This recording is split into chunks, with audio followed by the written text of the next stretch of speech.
भारत उन देशों में से है जहाँ पर हमेशा धर्मों के लिए लड़ाई सदियों से चली आ रही, धर्मों के लिए लड़ाई चली आ रही। इंसान ही लड़ रहे हैं, बाकी और कोई नहीं लड़ रहा है। तो मैं उन सभी धर्मों के लोगों से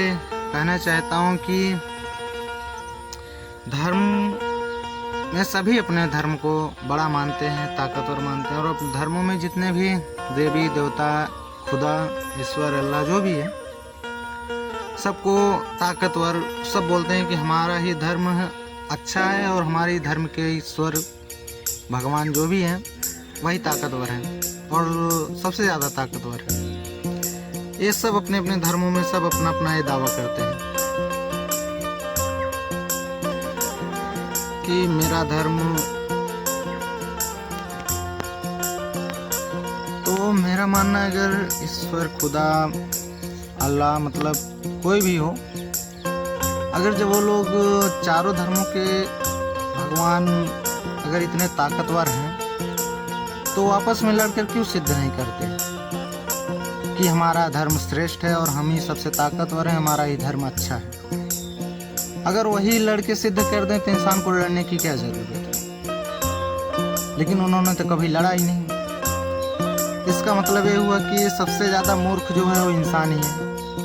जो इन सब चीज़ों के लिए लड़ रहा है और निरंतर लड़ता चला आ रहा है धर्मों के नाम पर, बस एक दूसरे को हमेशा हमेशा के लिए ख़त्म कर देने की बात करते हैं। तो अगर जब ये लोग इतने ताकतवर हैं, भगवान इतना ताकतवर है, तो वही लड़ें वो लोग, चारों धर्मों के देवी देवता जो भी हैं वो सभी आपस में लड़ें और ये सिद्ध करें कि हम ताकतवर हैं और अपने धर्म को सिद्ध करें। और सिद्ध करके जब सिद्ध हो जाएगा तो वैसे भी इंसान को पता मालूम ही चलेगा कि हाँ कौन सा धर्म ताकतवर है और कौन सा धर्म नहीं है, क्योंकि सभी लोग मानने लगेंगे, क्योंकि बात वहाँ माननी ही पड़ेगी कि भाई लड़ाई हुई, सब कुछ हुआ और ये सिद्ध भी हुआ कि ये ईश्वर, ये अल्लाह या ये खुदा, भगवान जो भी है, वो इन धर्मों में से एक धर्म ऐसा है जो सबसे ज़्यादा श्रेष्ठ है। ये तो माना ही जाएगा।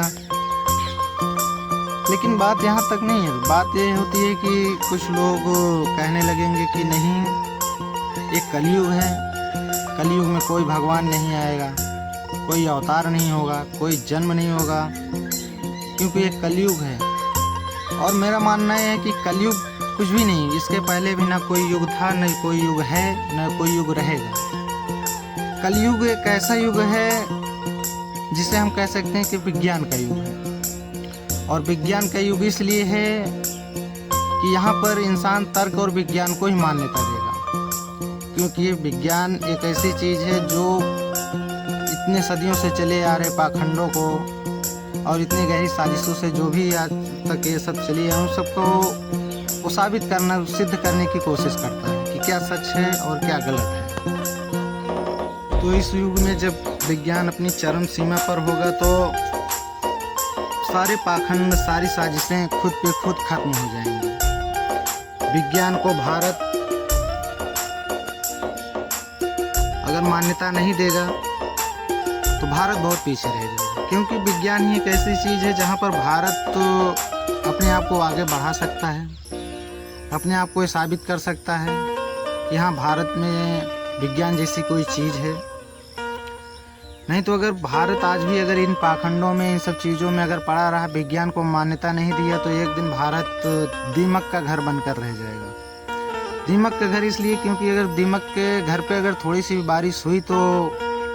मान लो कि वो घर बह ही जाता है, गीला हो जाएगा, बह जाएगा। तो हल्की भी बारिश हो गई तो भी, तो इसलिए विज्ञान को मजबूत बनाओ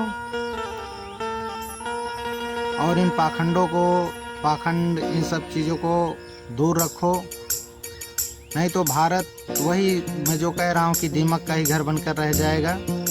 कुछ नहीं हो पाएगा। तो ये भारत के लोगों को ये समझना पड़ेगा, ये जानना होगा कि विज्ञान को हमें आगे कैसे लेके जाना है। तो मेरा मानना यही है कि हम जिस चीज़ के लिए लड़ रहे हैं उसको साबित करने के लिए वही आए जो सर्वश्रेष्ठ है। हम तो इंसान हैं, जिएंगे मरेंगे, लेकिन वो तो सदियों से रहेंगे, वो तो अनंत काल तक रहेंगे, तो वो लोग क्यों नहीं लड़ रहे हैं? मेरा कहना यही है कि वो लोग समझदार हैं, हम मूर्ख हैं, इसलिए हम लड़ रहे हैं, वो लोग शांत हैं।